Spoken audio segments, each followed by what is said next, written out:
Recentemente, também outra matéria que eu vi, o empregado pleiteou a indenização da empresa porque disse que a empresa o obrigava a ficar o tempo todo com a câmera aberta. Sim. Enquanto ele estava ali no posto de trabalho, a empresa o obrigava a ficar com a câmera aberta. Como é que o senhor encara isso?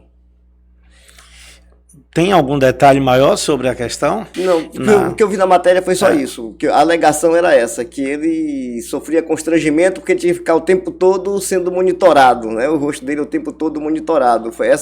Pelo menos foi isso que saiu. Eu falei, foi só uma matéria jornalística que eu vi de um processo. Então a narrativa que estava na matéria era somente essa. Hoje nós vivemos num Big Brother, né? Porque na rua tem câmera, em todo lugar tem câmera.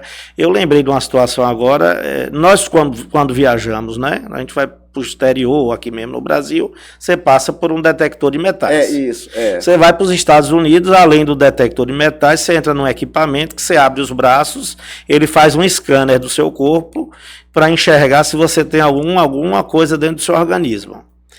E quantas vezes ajuizaram a ação, né, porque o empregado, um exemplo, empresas...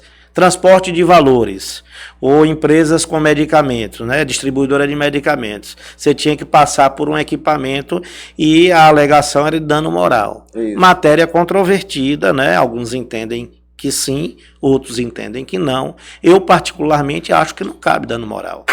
Né? Se não é dano moral quando você vai viajar, por que é dano moral se você vai adentrar? Você vai para a justiça hoje... Para entrar no fórum, você tem que passar pelo detector de metais. É uma questão de segurança. Então, eu não enxergo, por si só, esse fato como dano moral. Seria o caso do notebook. Se ele tem um programa, a empresa tem um programa específico que quer que ele fique ligado durante a jornada, eu não vejo dano moral por si só.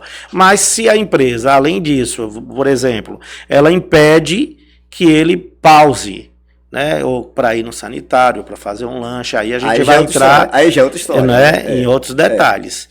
Então, por isso, quando eu perguntei, se for só o simples fato de estar a câmera ligada ali, e essa imagem também, para onde é que ela vai, quem é que está monitorando, isso é importante saber. Isso, claro, é o contexto, né? O contexto, exatamente. Mas só o simples fato de estar ali sendo monitorado, eu não vejo. Até porque ele poderia optar em trabalhar presencial, né? Quando a empresa fez a opção, ou ele fez, não sei como é o contrato dele, ele poderia dizer, não, eu não quero trabalhar telepresencial, eu quero presencial. Exato. E presencial, né? Ele estaria sendo visto pelas também, pessoas, né? E monitorado, porque tem um chefe ali que está sentado, muito provavelmente na sala tem câmeras, né? Então nós estamos sendo monitorados a todo momento.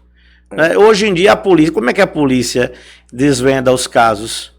É com monitorização, de rua, são as câmeras das ruas que você faz uma linha sequencial por onde passou. Então, eu por si só, eu não julgaria esse dano moral como procedente só pelo fato de ter essa monitoria. Tem que ver o contexto, realmente. Porque o que acontece com o teletrabalho, e a gente possivelmente vai ver ações, acidentes domésticos acontecem. Sim. Imagine o cidadão está no teletrabalho, a panela de pressão dele explodiu. Ele pode alegar que a panela de pressão explodiu porque ele não teve a oportunidade de sair para ir lá olhar, ele botou a panela no fogo e o trabalho fez com que ele não conseguisse ir lá. E foi o trabalho que o absorveu. Ora, sim, é um acidente doméstico. Então a gente vai ver, acho que no futuro, com o crescimento do teletrabalho, processos que seriam processos, eu digo atípicos porque não são processos de acidente típicos do trabalho, né? São processos no ambiente doméstico, então seriam ações de acidentes atípicos e que vão ser tratados pelo judiciário trabalhista. Acho que isso requer realmente um cuidado muito grande do magistrado que julga. Outra coisa que falando de acidente e de doença ocupacional, o que acontece? Eu tenho visto crescer muito o número de ações que pleiteiam aquela indenização vitalícia. Acidente de trabalho, tirou a capacidade de labor, reduziu a capacidade de labor, e aí, quando se discute que a empresa paga o risco do acidente do trabalho, que era o antigo SAT, hoje RAT, não, mas são naturezas jurídicas distintas. e mesmo que a Constituição diga que a empresa só responde se houver dolo, né, se houver, de alguma forma, ficar evidente que ela agiu com culpa ou com dolo, que de alguma forma a negligência dela, ainda que tenha sido a negligência, concorreu para aquilo, ela não responderia. Mas a gente vê crescer o número de decisões que condenam a empresa a pagar a pensão mensal vitalícia ao trabalhador.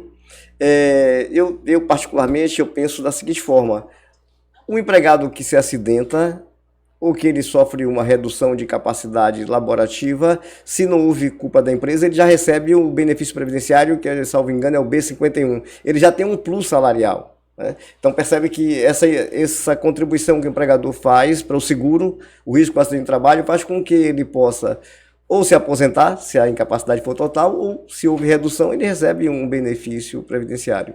Então, o que no meu sentir? Eu acho que precisa muita cautela ao você condenar uma empresa a pagar a pensão mensal vitalícia ao empregado, principalmente quando ele já tem um benefício previdenciário. Acho que precisa realmente fazer uma peneira muito grande. Eu estou trazendo esse assunto, que a gente está falando de teletrabalho,